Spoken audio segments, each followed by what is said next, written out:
যুক্তরাষ্ট্র ইরান আলোচনা অনিশ্চিত, ফের বাড়ছে তেলের দাম। যুক্তরাষ্ট্র ও ইরানের মধ্যে দ্বিতীয় দফার শান্তি আলোচনা স্থবির হয়ে পড়ায় বিশ্ববাজারে আবারও বেড়েছে তেলের দাম।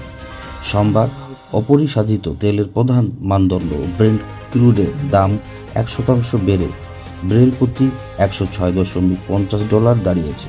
একই সঙ্গে মার্কিন তেলের দামও 1% ব্রেল প্রতি $95.40 কেনাবেচা হচ্ছে।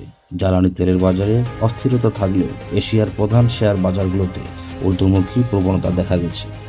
জাপানের নিক্কেই 225 সূচক সোমবার 1.5% এবং দক্ষিণ কোরিয়ায় কোসপি সূচক 2.3% বৃদ্ধি পেয়েছে। বাজার বিশ্লেষকদের মতে বিনিয়োগকারীরা এখন মৌখিক আশ্বাসের চেয়ে সংঘাত নিরসনের সুনির্দিষ্ট প্রমাণের অপেক্ষা রয়েছেন।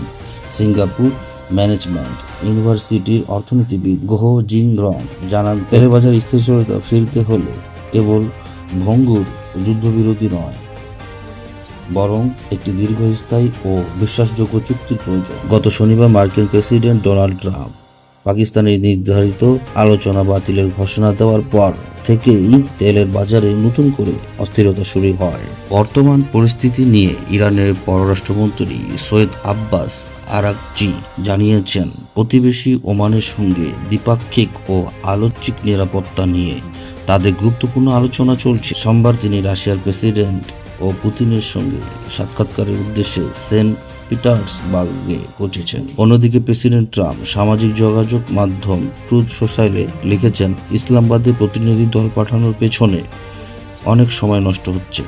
তেহরানের নেতৃত্বের মধ্যে প্রচণ্ড অন্তর্কন্দল ও বিভ্রান্তি রয়েছে দাবি করে তিনি বলেন, আলোচনার জন্য তাদেরকে এগিয়ে আসতে হবে।